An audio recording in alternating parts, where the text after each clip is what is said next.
Halo, gak tidur Jin, tiduran deh, papat kono ya. Murah tidur kono Pak.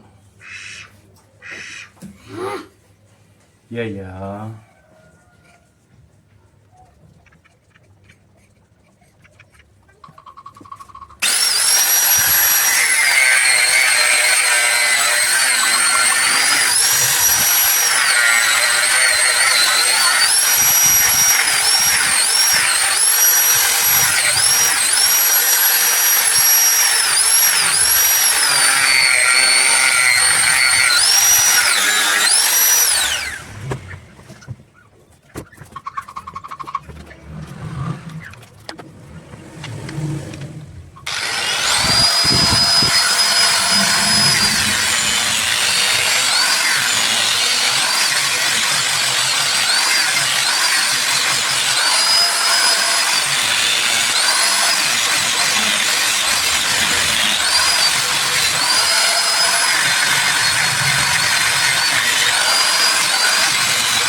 Alhamdulillah.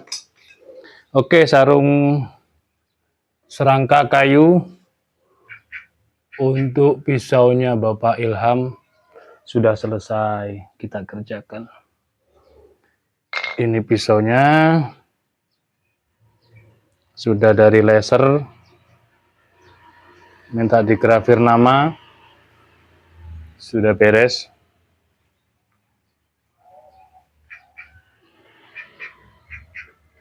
Serangkanya simpel aja seperti ini ya, terbuat dari galih sonokeling. Ini mengunci rapat pada rikaso. Jadi ini aman, digedok ini juga semakin mengunci. Oke, seperti ini simple. Kalau misal nanti mau dipesankan kopel di bagian sini, pakai kopel sarung dari kulit ya, kopel kulit sapi, terus di sini dikasih cantolan untuk ikat pinggang juga bisa. Menurut saya kalau ini dikasih simit meeting kurang rapi, kurang cakep.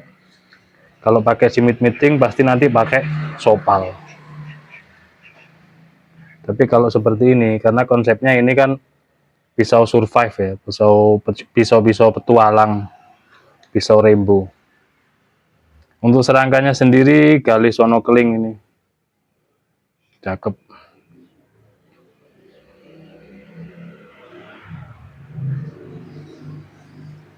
Rapat, jadi tinggal simple seperti ini bisa, atau ditambah dengan kopel sarung dari kulit sapi asli juga bisa. Cabutnya begini ya cara megangnya, tidak boleh digenggam meskipun ini rapat, meskipun kelihatan kuat. Jadi tidak boleh digenggam seperti ini cara mencabutnya, atau seperti ini juga tidak boleh. Yang boleh begini, yang penting hindarkan, jauhkan jari jemari kita dari serangka bagian depan, bagian mata bilahnya. Nah begini, untuk antisipasi supaya kalau nanti terjadi hal-hal yang tidak diinginkan, misal pisaunya masih lembab disarungkan, atau serangkanya kena air terus lembab, takutnya. Jadi kita antisipasi, cara megangnya seperti ini, dibiasakan seperti ini. Tidak ada jari jemari di bagian depan, lalu dimasukkan pelan di bagian punggung bilah, sedikit ditekan, lalu didorong begini, insya Allah aman, gitu ya. Untuk ketajamannya setelah saya asah seperti ini, benar-benar jos ini tajamnya, gurih, garing. Untuk sembelihan hewan-hewan kecil, hewan-hewan kurban seperti kambing, domba, kibas, biri-biri, bisa sekali. Enak ini. Misal untuk sembelihan sapi, kalau sapi-sapi Idul Adha itu jarang, kecuali sapi sumbangan, sapi patungan yang patungannya besar, itu baru dapat sapi besar. Rata-rata patungan 3,5 itu dapatnya kecil. Hewan sapi-sapi kurban itu kecil. Ini berani. Ini 17,5. Berani sekali, kayak tarik. Ini. Jadi simple banget, enak. Ketajaman seperti ini. Tinggal di stroping aja, biar tambah halus di stroping. Oke, demikian mungkin videonya. Barangkali dari sahabat-sahabat GSN pengen modifikasi, pengen restorasi, atau tanya-tanya stok yang tersedia di gubuk GSN. Insya Allah banyak dan lengkap. Demikian, ada kurang lebihnya mohon maaf. Akhiran walaupunikum. Assalamualaikum warahmatullahi wabarakatuh.